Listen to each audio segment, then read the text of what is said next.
Olha, eu vou te contar que eu tô até emocionada de falar desse assunto aqui hoje, porque... Ô saudade que bate no meu coração. Você tá ouvindo o que eu tô ouvindo? É o som daquela esperançazinha de que vai ter carnaval.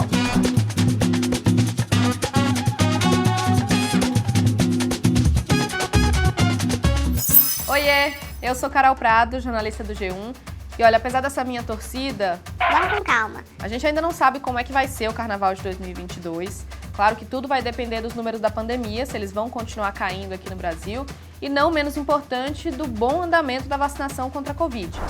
Mas algumas autoridades já anunciaram ali planos para o retorno da festa.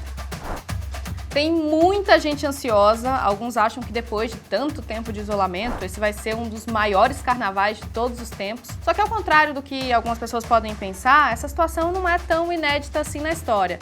Essa relação entre festa e pandemia já vem de outros carnavais. Já já você vai entender do que eu tô falando. Hoje eu tô aqui para contar a história de como o carnaval se tornou o que é hoje aqui no Brasil. E como isso tem a ver com uma situação muito parecida com o que a gente está vivendo agora.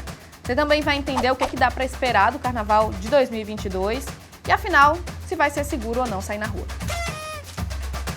Por aqui eu já comecei a me fantasiar, segue a gente aqui para ficar sempre por dentro do que tá rolando, ativa o sininho para receber as notificações e se gostar desse vídeo, compartilha ele com seus parceiros de bloco, o que todo mundo quer saber, o G1 explica.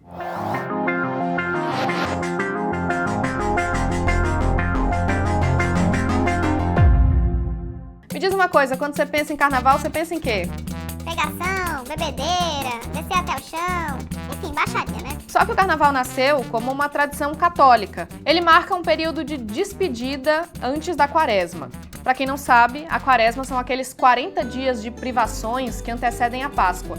Uma das privações determinadas pela igreja é justamente a abstinência de carne. Por isso, nesses dias antes da quaresma, os fiéis metiam o pé na jaca, se entupiam de carne e daí vem o nome Carnevale, que em italiano quer dizer adeus à carne. Aqui no Brasil, os primeiros registros de movimentação no carnaval são do ano de 1553.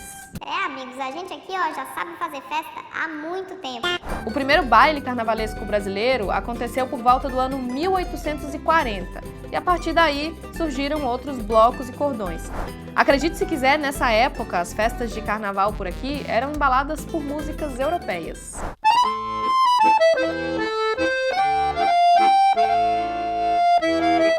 Até que ali no finzinho do século XIX, uma mulher, a Chiquinha Gonzaga, criou a primeira marchinha de carnaval brasileira. Você conhece, quer ver? Oh, abre alas que eu quero passar.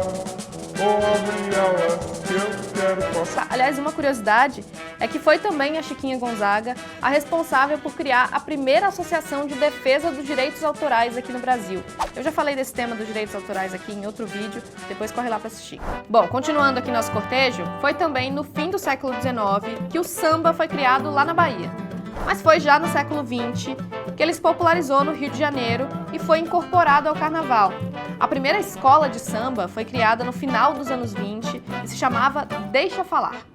Na Bahia, o povo começou a ir atrás do trio elétrico nos anos 50 e em Pernambuco, o famoso Galo da Madrugada, que é considerado o maior bloco de carnaval do mundo, começou a sair pelas ruas nos anos 70. Também a partir dessa época, os blocos de rua passaram a perder força no Rio e em São Paulo, enquanto os desfiles de escola de samba viravam protagonistas do carnaval. Até os anos 2000, quando essa tradição de sair na rua de fantasia, nessa época do ano, foi retomada no Sudeste. Antes da pandemia, o carnaval vivia seu auge, com essas festas de rua crescendo nos 4 cantos do país. Só que antes de chegar nesse estágio, uma outra pandemia antecedeu um momento crucial do carnaval aqui no Brasil. Em 1918, a gripe espanhola aterrorizou os brasileiros. Foi a mais terrível pandemia do século passado. Também rolou uma quarentena rígida e um medo generalizado de pegar a doença. Hospitais de campanha foram criados, mas os leitos não eram suficientes para atender os pacientes. Os médicos e enfermeiros também não. Nos cemitérios, faltavam até coveiros para enterrar os mortos.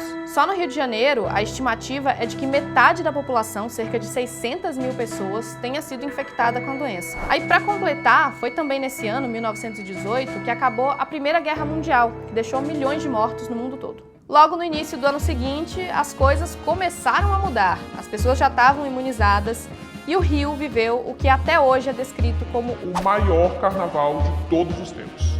Durou quase 3 meses. O carnaval era só em março, mas já em janeiro os bailes começaram e varavam a madrugada. A fantasia de espanhola era uma das mais vistas na cidade e várias marchinhas de carnaval dessa época tinham a própria pandemia como tema. Vou ler uma delas aqui para vocês. Quem não morreu de espanhola, quem dela pôde escapar, não dá mais tratos à bola. Toca a rir, toca a brincar. Era bem esse o espírito, as pessoas queriam celebrar a vida depois de escaparem da morte. Quem morava ali perto do cortejo dos blocos alugava até a própria janela para servir de camarote.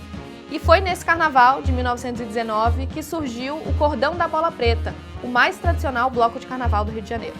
Agora eu sei que você está aí refletindo. Será que o carnaval de 2022 vai superar o de 1919?